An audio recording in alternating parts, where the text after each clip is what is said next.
Okay, so we've decided now we're going to colorize a picture. Let's pick this picture as our target to start colorizing. One of the most important things is skin tone. So I'm going to go through this in two videos. The first will be creating a palette for the skin tone color, and the other being, uh, actually doing the painting. And it'll be both short, easy videos. So, how do you figure out the skin tone? I mean, you could start with trying to guess at colors using this kind of thing, but it's just hard. There's some people who will publish a certain color combination here and tell you what the skin tones are. There's an easier way to do that, in my mind. Uh, let's go and bring another picture. And you notice this is sort of a dark picture, it's just in the shade. So I'll look at a picture that's similar to that myself. Since this is my grandmother, I'm assuming the coloration is going to be about the same. Uh, my father and his side of the family was Latin. Probably not quite the same color. I got more of my mother's color in me, but let's assume that for that purposes, it's going to be close enough. So I'm going to use these skin tones here for my grandmother.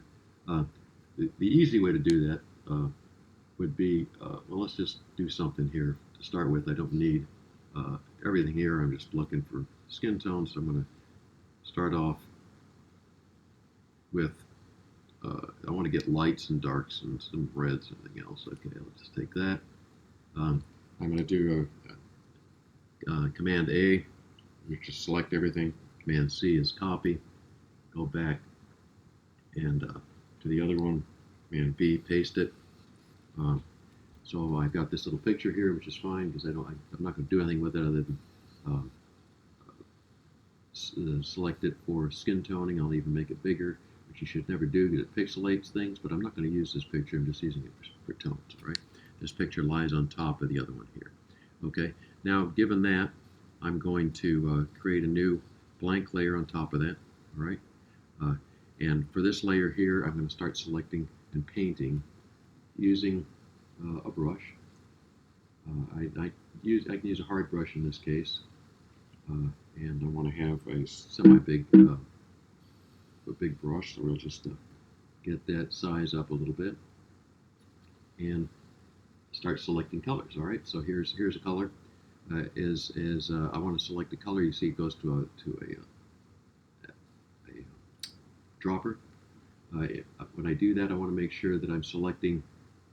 I don't want to select one pixel point sample. I want to do at least 5 by 5 or 11 by 11. I want to have a little area I want to select. If I do one pixel, I could be selecting a dust spot or something.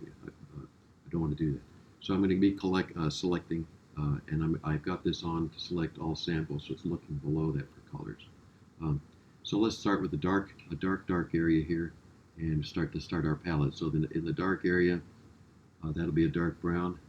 I've got that selected, and I'll start. I need to run the opacity on this thing, my brush up to 100%.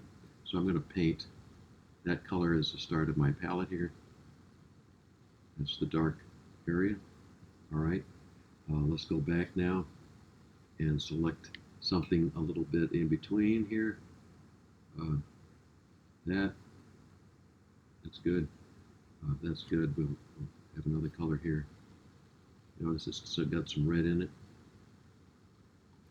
We'll talk a little bit when I start to color why it's important to do this technique rather than just use one skin tone and paint it all in that way. So there's a second one. Let's go for a little more. We've done those two. We'll go for a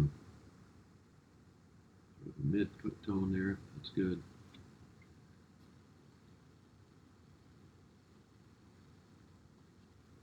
And let's go for a fourth one here. Very light area that's sort of almost blown out here.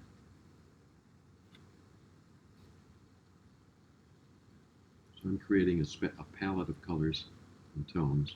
Something I like to do too, I always do this, is create what I call some blush colors, some redder colors that I can then paint in for things like lips, but also for things like ears. And I'll put that. Let's just do something. Let me back off a little bit and put this one separate down here, a little lower. Okay, so it's got more red in it. I could even do a.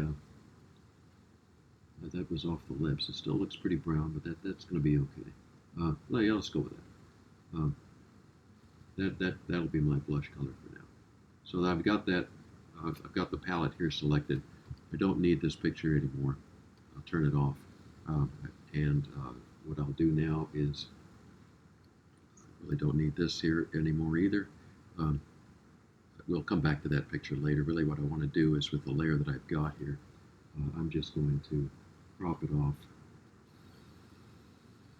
and just a second. Okay.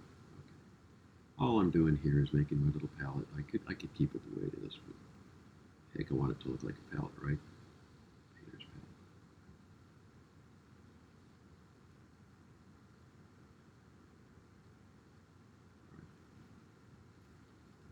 palette. Okay, there's my palette of colors. There's a little transparency here. That's not good. I should have done that over.